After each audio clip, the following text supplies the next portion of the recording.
چونکہ آج personal development ہے اس لیے میں آپ کی پرسنل باتیں کر رہا ہوں, آپ پروفیشنل باتیں نہیں کریں. اللہ تعالیٰ نے ہمیں اتنی صلاحیتیں, اتنی طاقتیں, اتنی قوتیں دی, اور ہم نے اس جسم کے ساتھ کیا کیا, ہم نے اس روح کے ساتھ کیا کیا, ہم نے اسے کن کاموں پر لگایا ہوا ہے. وہ کون سی ہیبٹس ہیں جو ہمیں ان چیزوں سے نکلنے نہیں دیتی, ہمیں ایک اشرف المخلوقات جو اللہ تعالیٰ نے کہا ہے وہ بننے نہیں دیتی, وہ سمجھنے نہیں دیتی. دنیا میں دو پرسپیکٹو پائے جاتے ہیں, دو نظریے پائے جاتے ہیں. یہ دو نظریے ہی ڈیسائیڈ کرتے ہیں کہ آپ نے اس جسم کے ساتھ, اس خدا کی پروڈکٹ کے ساتھ کیا کرنا ہے. اس پروڈکٹ کو آپ کہاں لے کے جا سکتے ہیں, آسمانوں کی بلندی تک بھی لے جا سکتے ہیں, اور نیچے زمین پہ بھی اس کو گاڑ سکتے ہیں. دو نظریے ایسے ہیں جن پر آپ عمل کر رہے ہیں. پہلا نظریہ کہ آپ کسی بھی پرسپیکٹ, کسی بھی سچویشن میں, جو بھی آپ کے ساتھ سچویشن ہوتی ہے, مثال کے طور پہ ایک حادثہ ہو گیا یا آپ کو کوئی اچیومنٹ مل گئی, تو دو نظریات ہوتے ہیں. ایک, یا تو آپ کسی بھی حادثے کی وجہ ہے یا اس کا شکار ہے. یہ دو پرسپیکٹو ہے جو آپ کو کامیابی یا ناکامی آپ کی ڈیسائیڈنگ فیکٹر ہے. یعنی کہ جو لوگ کسی بھی واقعے کے شکار ہو, یہ وہ لوگ ہوتے ہیں جو حالات کے اوپر فوکس کرتے ہیں کہ حالات ٹھیک نہیں ہیں, فلاں ٹھیک نہیں ہے, معاملات ٹھیک نہیں ہے, بیوی ٹھیک نہیں ہے, اسکول بچوں کا ٹھیک نہیں ہے, حکومت ٹھیک نہیں ہے, باسز ٹھیک نہیں ہے, کمپنی کا ماحول ٹھیک نہیں ہے. یہ وہ لوگ ہیں جو شکار ہیں.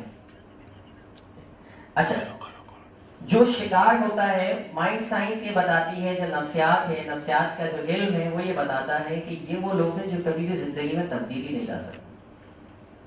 یہ وہ لوگ ہیں جو تبدیلی نہیں لا سکتے. جب بھی آپ اپنے حالات اور واقعات کا ذمہ دار اپنے علاوہ کسی اور کو رکھتے ہیں, یہ وہ لوگ ہیں جو کبھی بھی تبدیل نہیں ہو سکتے. اس کا مطلب کیا ہوتا ہے کہ ان کا جو ریموٹ کنٹرول ہے وہ کسی دوسرے کے ہاتھ میں, وہ ایکسٹرنل فیکٹرز کے ہاتھ میں. جب وہ یہ ریموٹ کنٹرول سے آپ کا چینل چینج کریں گے تو آپ کی زندگیوں میں خوشیاں آ جائیں گی, آپ ہیپی موڈ میں آ جائیں گے, آپ جو ہے وہ کامیاب ہونے لگیں گے, آپ جو بھی اچیو کرنا چاہتے ہیں وہ اچیو کر لیں گے. جب حکومت اچھی ہوگی تو میں کامیاب ہو جاؤں گا.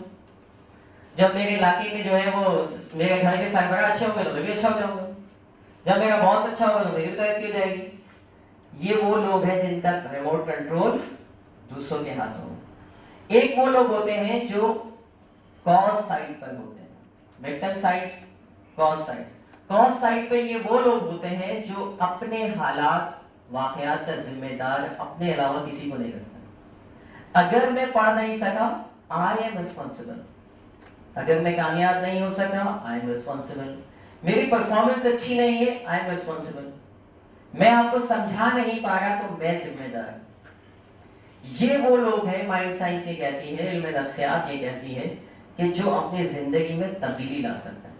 سوچئے, میں آپ کو ایک سچویشن ہے کہ میں کہوں کہ آپ کو میری بات سمجھ میں نہیں آ رہی, آپ میری بات سمجھے نہیں, تو اس کا مطلب یہ ہے کہ میں آپ کو ذمہ دار ٹھہرا رہا ہوں. اس کا مطلب یہ ہے کہ میں چاہتا ہوں کہ اصلاح آپ کیجئے. بھائی آپ کو بات میری سمجھ میں نہیں آ رہی, تو اصلاح کے دروازے میں کسی اور کے اندر کھولنا چاہ رہا ہوں. آپ بلیم سائڈ پر آ جائیں, یو آر اے بلیمر, آپ سمپل بلیم کر رہے ہیں. تو اب آج سے آپ نے ڈیسائیڈ کر کے اٹھنا ہے یہاں سے کہ آپ کون سی سائڈ پر انتخاب کرتے ہیں. کیا آپ وکٹم سائڈ پر ہیں, شکار ہیں حالات کے, یا آپ کاز سائڈ پر, جیسے وہ بچے نے کہا تھا انیشیٹو کا.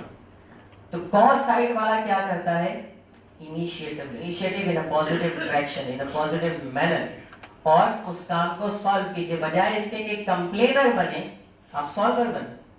کہ میں کمپلین کروں جا کے, why don't I solve it myself so that I take responsibility.